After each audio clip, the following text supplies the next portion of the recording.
नमस्कार, एक बार फिर से आप सभी का बहुत-बहुत स्वागत है हमारे यूट्यूब चैनल पे। आज फिर से मैं आप सभी के लिए क्लास 6 सोशल साइंस सिविक्स और चैप्टर 3 है ये, जिसका नाम है सरकार क्या है? What is government? सरकार से आप क्या समझते हैं? देखिए, जो भी मैं चीज़ें आप लोगों को 6, 7, 8 में पढ़ा रहा हूँ, खासकर पॉलिटिकल साइंस, सिविक्स हो गया, जियोग्राफी हो गया या फिर हिस्ट्री हो गया। इसमें जितनी भी चीजें आपको अभी पढ़ना है ना, वो आपको विस्तृत रूप से आगे की क्लास में भी जानना पड़ेगा। तो अच्छा रहेगा कि आप अभी से इन सारे टॉपिक्स को बड़े ही अच्छे से समझते चलें, ताकि आपको आगे चल के किसी भी प्रकार की परेशानी ना हो। क्योंकि कई बार बच्चे मुझसे पूछते हैं कि सर आपको ये सारी चीजें कैसे पता है? तो मुझे इसलिए पता होता है क्योंकि मैं लगातार क्लासेस लेता रहता हूँ। 6, 7, 8, 9, 10, 11, 12 ग्रेजुएशन के बच्चों को यही सारी चीजें पढ़ाता रहता हूँ। तो मुझे शुरुआत से लेके अंत तक की सारी चीजें पढ़ने को प्रतिदिन प्राप्त होता है, समझाने का समय प्रतिदिन प्राप्त होता है। तो इस कारण से बार-बार रिवीजन होने के कारण मुझे ये सारी चीजें पता होती है। तो यदि आप भी अपने लाइफ में इसे रिवीजन बार-बार करोगे, इसे पढ़ोगे, इसे समझने की कोशिश करोगे, तो आपको भी ये सारी चीजें बहुत ही अच्छे तरीके से याद रहेगा। एज अ कंसेप्ट अगर आप लेके चलते हो, तो आपको ये सारी चीजें क्लियर रहेगी। तो आइए शुरुआत करते हैं class 6 social science civics chapter 3, जिसका नाम है सरकार क्या है। देखिए, सबसे पहला पॉइंट हमारा कहता है सरकार क्यों जरूरी है। Why it's important. गवर्नमेंट की जरूरत हमें क्यों होती है, सरकार की जरूरत क्यों होती है। तो देखिए, सरकार को जनता के द्वारा चुना जाता है। जब भी किसी भी गवर्नमेंट की बात हो, जब भी किसी भी सरकार की बात हो, तो उसे चुनना किसका काम है? जनता का काम होता है। आपको पता है कि जनता अपने प्रतिनिधि को चुनती है, चाहे वो सांसद के रूप में हो या फिर वो विधायक के रूप में हो। जनता के द्वारा ही ये सांसद और विधायक चुने जाते हैं, प्रतिनिधि चुने जाते हैं। और फिर क्या होता है? यही चुने गए प्रतिनिधि जो हैं, वो सरकार का निर्माण करते हैं। तो आप ऐसा भी कह सकते हैं कि सरकार को जनता के द्वारा चुना जाता है। हर एक देश को विभिन्न फैसला लेना एवं काम करने के लिए सरकार की भूमिका जरूरी है, चाहे वो देश कोई सा भी हो। डेमोक्रेटिकल हो या ना हो, इससे फर्क नहीं पड़ता, लेकिन उस देश में अहम मुद्दों के ऊपर फैसला लेने की जिम्मेदारी वहां के सरकार की होती है, वहां के गवर्नमेंट की होती है।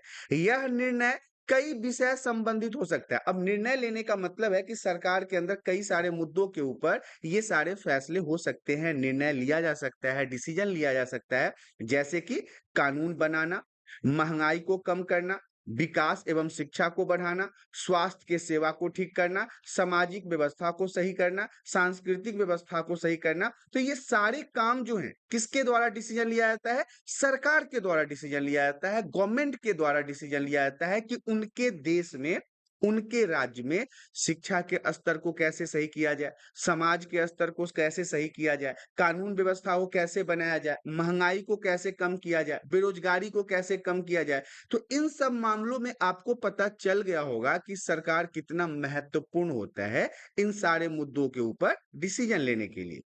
नेक्स्ट पॉइंट हमारा कहता है सरकार के स्तर, मतलब लेवल ऑफ गवर्नमेंट। कितने प्रकार से सरकार का स्तर का निर्माण किया गया है।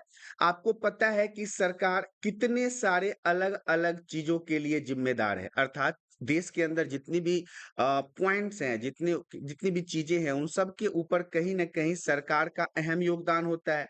तो क्या आप सोच सकते हैं कि सरकार यह सारे इंतजाम कैसे करती है? एक गवर्नमेंट पूरे देश के अंदर सुचारू रूप से बैलेंस करके, संतुलित करके व्यवस्था को चलाने में कैसे सफल होता है। तो इसके लिए सरकार क्या करता है?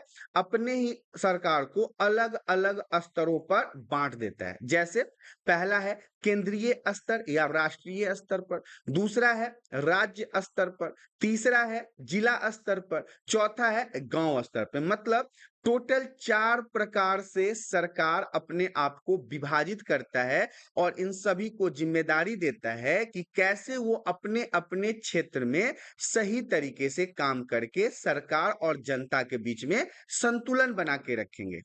नेक्स्ट पॉइंट हमारा कहता है सरकार एवं कानून, गवर्नमेंट एंड लॉ। मतलब जो सरकार होती है और जो कानून होता है, जो नियम होता है, जो नीति होता है, जो संविधान के माध्यम से, कॉन्स्टिट्यूशन के माध्यम से भारत के सभी लोगों को फॉलो करना होता है, उसके बारे में जान लेते हैं। सरकार कानून का निर्माण करती है। ये बात हम सभी जानते हैं कि सरकार के द्वारा ही कानून का निर्माण होता है, नए कानून को बनाया जाता है, पुराने कानून को हटाया भी जाता है, किसी भी प्रकार के कानून में संशोधन किया जाता है और देश में रहने वाले सभी लोगों को वह कानून मानना होता है। जितने भी कानून बनते हैं, वो उस देश के रहने वाले सभी लोगों को मानना अनिवार्य होता है। केवल यही तरीका है जिससे सरकार काम कर सकती है। सरकार के पास जैसे कानून बनाने की ताकत होती है, वैसी ही ताकत तभी भी होती है जब लोगों को कानून मानने के लिए बाध्य करे। जब कोई सरकार, याद रखिएगा, जब सरकार के माध्यम से कानून का निर्माण किया जाता है, तो ये पावर किसके पास है? ये पावर सरकार के पास है। ऐसा ही सरकार के पास ये भी पावर है कि बनाए गए कानून को लोगों से मनवाए। तो ये दोनों पावर उसी के पास होता है, वैसे ही ताकत इन दोनों के पास होती है।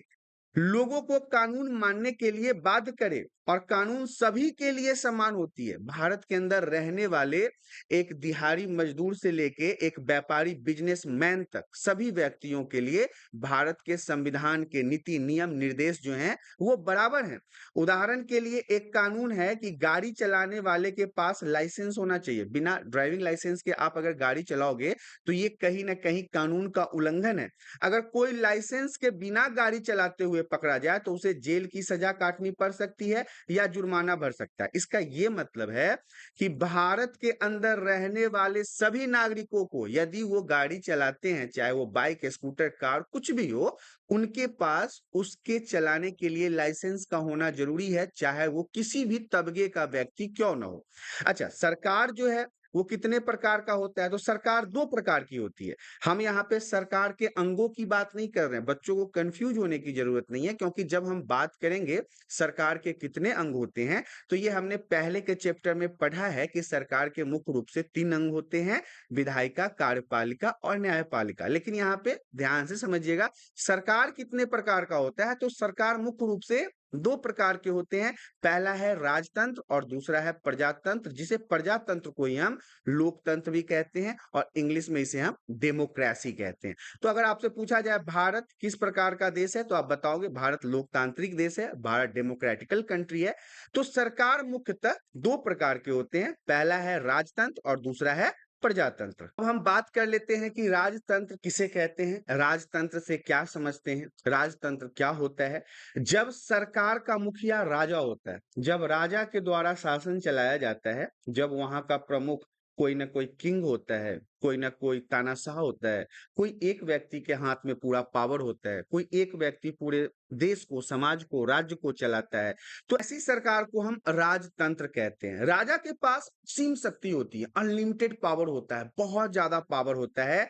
सत्ता एक राजा से दूसरे राजा के हाथ में वंशानुगत तरीके से चला जाता है। मतलब वंशानुगत तरीके से कहने का मतलब है कि पहले जो राजा था वो तो राजा है, राजा का पुत्र जो होगा वो राजा बनेगा, फिर उसका जो पोता होगा वो राजा बनेगा। मतलब वंशानुगत राजतंत्र चलता रहता है। इसका मतलब यह है कि राजा का बेटा या बेटी ही अगला राजा और अगली रानी बनेगी, दूसरा कोई नहीं बनेगा। इस प्रकार की सरकार के चयन में लोगों की कोई भूमिका नहीं होती, आम जनता का इसमें कोई योगदान ही नहीं होता। न वोट देना है, न प्रतिनिधि चुनना है, न सरकार बनाना है, वो ऑटोमेटिक चलता रहेगा। राजतंत्र में जो बाप था उसका बेटा, फिर उसका बेटा, फिर उसका बेटा, राजा का बेटा ही राजा बनेगा, यही राजतंत्र कहलाता है।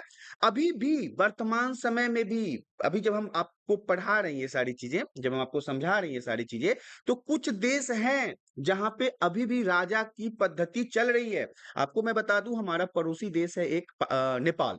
तो नेपाल में 2007 में ये राजतंत्र वगैरह का सीमा समाप्त हुआ है। लेकिन अभी अगर हम बात कर ले तो भूटान में राजतंत्र है, सऊदी अरब में अभी भी आपने सुना होगा प्रिंस वगैरह होते हैं। तो ये सब राजतंत्र अभी भी कुछ देशों में मौजूद है, तो ये राजतंत्र कहलाता है। अब हम सरकार के दूसरे हिस्से की बात कर ले, प्रजातंत्र, डेमोक्रेसी, लोकतंत्र। तो इस तरह की सरकार में जो शासक होता है, जो शासन करने वाला होता है, वो कोई राजा नहीं होता, वो कोई तानाशाह नहीं होता, वो कोई असीम शक्ति का मालिक नहीं होता, क्योंकि पावर डिस्ट्रीब्यूशन आपने पढ़ा होगा। अगर नहीं पढ़ा तो आगे के आने वाले क्लास में आप शक्ति का पृथक्करण के बारे में पढ़ोगे। तो प्रजातंत्र में क्या होता है कि जो राजा होता है, राजा तो होता ही नहीं, यहाँ पे आप समझ लो प्रधानमंत्री, मुख्यमंत्री, राष्ट्रपति जो भी होता है, उसका चयन आम लोगों के द्वारा किया जाता है। आम पब्लिक करती है उसका चयन। जो सरकार लोगों द्वारा, लोगों की और लोगों के लिए ही होता है, जनता के लिए, जनता के द्वारा बनाया गया सरकार लोकतंत्र के अंदर मौजूद होता है। और ऐसी सरकार को हम प्रजातंत्र या लोकतंत्र या डेमोक्रेसी कहते हैं। ध्यान से समझिए, जहां पे शासन करने वाले लोगों का चुनाव वहां की आम जनता के मत के द्वारा होता हो, तो इसे हम प्रजातंत्र कहते हैं, लोकतंत्र कहते हैं, और इंग्लिश में इसे हम डेमोक्रेसी कहते हैं। इस तरह की सरकार में लोगों की इच्छा के अनुसार सत्ता का हस्तांतरण होता है। राजा का बेटा राजा नहीं बनेगा, लोग जिसे चाहेंगे उसे शासन में लाएंगे। लोगों का मत जो है, लोगों का जो वोट है, वही वहां के राजा को डिसाइड करता है या फिर शासक को डिसाइड करता है। आज अधिकांश देशों में, ज्यादातर देशों में 195 कंट्रीज में 193 ऐसी कंट्रीज हैं जिनको मान्यता प्राप्त है एक देश का। तो इन सभी देशों में, ज्यादातर देशों में अभी के समय में आपको लोकतंत्र देखने को मिलेगा, खासकर इस्लाम धर्म वाले देशों को छोड़ के। पाकिस्तान, अरब, सऊदी अरब, दिस दैट, बहुत सारे ऐसे इस्लामिक कंट्री है जहां पे आज भी इनका अलग ही कानून चलता है। लेकिन बहुत सारे ऐसे देश भी हैं जहां पे आज के समय में डेमोक्रेटिक चल रहा है, लोकतंत्र चल रहा है, और वहां पे जनता के मत के द्वारा वो प्रतिनिधि का चुनाव करते हैं और उसके द्वारा सरकार का निर्माण होता है। चुनाव के बाद लोगों की इच्छा के अनुसार एक सरकार का गठन होता है। यहां भी जनता की अहम योगदान होती है। जो जनता चाहता है उसके हिसाब से सरकार का निर्माण होता है। इसे समझने के लिए भारत में केंद्र सरकार के गठन को समझने की कोशिश करते हैं। अब हम अभी तो आपकी शुरुआत है, क्लास 6 में तो खैर इतना डिटेल्स में पढ़ना नहीं है, लेकिन आपको मैं यहाँ पे बता दूं कि भारत में द्विस्तरीय सरकार है। एक केंद्र लेवल पे है और एक राज्य लेवल पे है। तो हम केंद्र लेवल की सरकार को समझने की कोशिश करते हैं। भारत में हर 5 साल पे एक नई सरकार को चुनने के लिए चुनाव किया जाता है। जनता के द्वारा वोट देके आम चुनाव होते हैं और उसमें हर एक 5 साल पे जनप्रतिनिधियों को चुना जाता है और जनप्रतिनिधि सरकार के मुखिया को चुनते हैं। पूरे देश में 543 संसदीय निर्वाचन क्षेत्रों को देखा गया, मतलब 543 सांसद के लिए चुनाव पूरे देश में, पूरे भारत में होता है। और हर संसदीय क्षेत्र में लोग, वहां की जनता जो है, वो अपने प्रतिनिधि को चुनते हैं। चाहे कोई सी भी राजनीतिक पार्टी हो, जिस प्रतिनिधि को उनको चुनना है उसे वो वोट देते हैं, और इसी प्रतिनिधि को हम सांसद कहते हैं। याद रखिएगा, हम अभी केंद्र लेवल की बात कर रहे हैं, और केंद्र लेवल के ऊपर जो चुने जाते हैं प्रतिनिधि, उन्हें हम सांसद कहते हैं। जो राज्य लेवल पर चुने जाते हैं उन्हें हम विधायक कहते हैं। और सांसद को ही इंग्लिश में एमपी अर्थात मेंबर ऑफ पार्लियामेंट के नाम से भी जाना जाता है। नेक्स्ट पॉइंट हमारा कहता है, जिस राजनीतिक पार्टी या समूह के संसद में कम से कम 272 सीटें अर्थात आधे से अधिक आती है, उसे सरकार बनाने का मौका मिलता है। ध्यान से समझिएगा, 543 टोटल सीट है। इसमें कई सारे राजनीतिक पार्टी के प्रतिनिधि आएंगे, चुनाव लड़ेंगे। जिस पार्टी को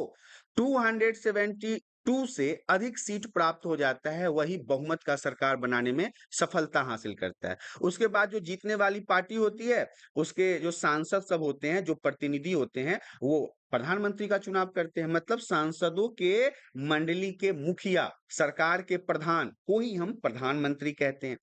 अब हम बात करेंगे लोकतांत्रिक सरकार के बारे में। डेमोक्रेटिक गवर्नमेंट क्या होता है? भारत एक लोकतंत्र देश है। India is a democratical country, हम पहले से ही जानते हैं। इस लोकतांत्रिक व्यवस्था को पाने के लिए हमने लंबी लड़ाई लड़ी है। बहुत लंबे समय तक हमने संघर्ष किया है। संसार में और भी कई देश हैं, और भी कई सारे ऐसे कंट्री हैं जहां पे लोगों ने लोकतंत्र को लाने के लिए संघर्ष किया है। जैसे शुरुआत आपको याद होगा फ्रेंच रेवोल्यूशन, फ्रांस की क्रांति से। वहां पे भी तो लोगों ने डेमोक्रेटिक लाने के लिए ही, जनता के द्वारा चुने गए प्रतिनिधियों के द्वारा बनाए गए सरकार के लिए ही तो क्रांति की शुरुआत की थी। ऊपर बताया जा चुका है, हमने पहले भी बात किया है कि लोकतंत्र की मुख्य बात यह है कि लोगों के पास अपने नेता को चुनने की शक्ति होती है। ये वोट जो है ना, इसके माध्यम से जनता अपने नेता का चुनाव करता है। इसलिए एक अर्थ में आप ये कह सकते हैं कि लोकतंत्र अर्थात आम जनता के द्वारा किया गया शासन ही लोकतंत्र कहलाता है।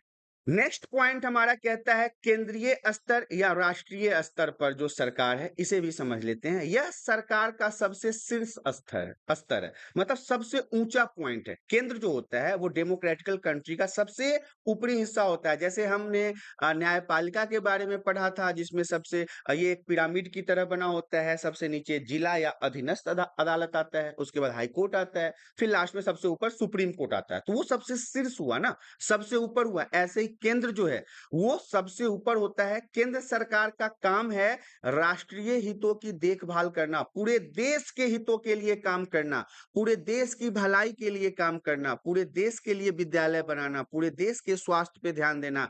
प्रधानमंत्री केंद्र सरकार का मुखिया होता है, सुप्रीमो होता है। केंद्र सरकार देश की राजधानी नई दिल्ली से काम करती है, याद रखिएगा। देश की राजधानी जो भी हो वहीं से केंद्र सरकार का जो सुप्रीमो होता है या मुख्यालय होता है वो वहीं से काम करता है। अब अगर हम राज्य स्तर की बात करें तो हर राज्य को अपनी एक सरकार मिलती है, जिसे हम राज्य स्तरीय सरकार कहते हैं। मुख्यमंत्री जो होता है वो राज्य सरकार का मुखिया होता है, जैसे बिहार, दिल्ली, पंजाब, गुजरात, हरियाणा। तो ये सबका जो मुखिया है राज्य के स्तर पे वो मुख्यमंत्री होता है। राज्य के अधीन वाले मुद्दों की देखभाल जो है वो राज्य सरकार करती है। जब एक राज्य में पानी, बिजली, स्वास्थ्य, शिक्षा, सड़क, इन सब के ऊपर कार्य करने के लिए राज्य के मुख्यमंत्री को स्वतंत्रता दी गई है। अब हम बात करेंगे जिला स्तर की। तो जिला स्तर पर सरकार चलाने का काम सरकारी अधिकारियों के हाथ में होता है। आईएएस, आईपीएस, इन अधिकारियों के हाथ में जिला स्तर पे काम करने का पावर होता है। इन अधिकारियों को लोक सेवक या फिर सिविल सर्वेंट कहते हैं। सिविल सर्वेंट कहने का मतलब हुआ यही।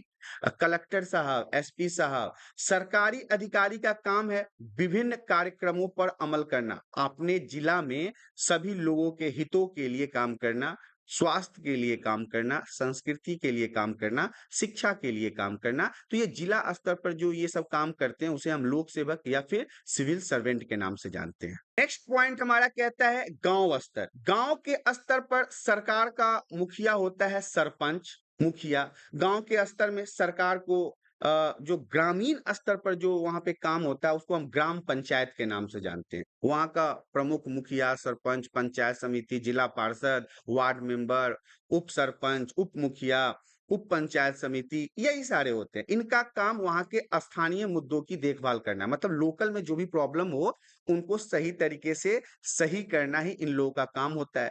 केंद्र सरकार को राष्ट्रीय सरकार भी कहते हैं, जबकि अन्य स्तर की सरकार को हम स्थानीय सरकार के नाम से जानते हैं। जो अन्य स्तर के सरकार होते हैं उनको हम स्थानीय सरकार कहते हैं, और केंद्र स्तर के सरकार को ही हम राष्ट्रीय सरकार के नाम से भी जानते हैं। नेक्स्ट पॉइंट हमारा कहता है प्रजातंत्र का इतिहास, हिस्ट्री ऑफ डेमोक्रेसी। कैसे शुरुआत हुआ प्रजातंत्र का, लोकतंत्र का, डेमोक्रेसी का? आज से 300 वर्ष पहले, 300 साल पहले दुनिया के जो ज्यादातर देश थे ना उसमें राजतंत्र का बोलबाला हुआ करता था। ज्यादातर देशों में राजाओं का शासन होता था, लगभग लगभग सभी देशों में। आज से 300 साल पहले, 400 साल पहले ऐसा कोई देश नहीं था जो आजाद हो, जो राजा के चंगुल से फ्री हो, जहां लोकतंत्र हो, जहां डेमोक्रेसी हो, जहां जनता के द्वारा चुना गया प्रतिनिधि हो। ऐसा कोई सा भी देश नहीं था। सभी देश जो थे वो राजा के अंदर थे। कई देशों के लोगों ने कई वर्षों तक इस बात के लिए संघर्ष किया है राजतंत्र को हटाकर प्रजातंत्र बहाल हो सके, इसलिए कई लोगों ने खूनें बहाई हैं, कई लोगों ने रेवोल्यूशन किया है, लड़ाइयां लड़ी है, संघर्ष किया है। भारत में विदेशी हुकूमत को उखाड़ फेंकने के लिए 200 सालों तक लड़ाइयां चली है। अंग्रेजी जो राज था, जो यहाँ पे ब्रिटिश राज करते थे, उनके अंत के साथ ही भारत में प्रजातंत्र की शुरुआत हुई। जब अंग्रेज यहाँ से चले गए उसके बाद यहाँ पे डेमोक्रेसी की शुरुआत हुई। हमारे भारत की अगर हम बात कर ले तो भारत में भी डेमोक्रेसी नहीं था। जब अंग्रेज यहाँ से गए हैं ना, जब अंग्रेजों को यहाँ से भगाया गया है, चाहे जैसे भी भगाया गया हो, उसके बाद हमारे भारत के अंदर डेमोक्रेसी की शुरुआत हुई है। पॉइंट हमारा कहता है महिलाओं के लिए मत, वोट्स फॉर वुमेन, मतलब महिलाओं को मत देने का अधिकार कैसे प्राप्त हुआ?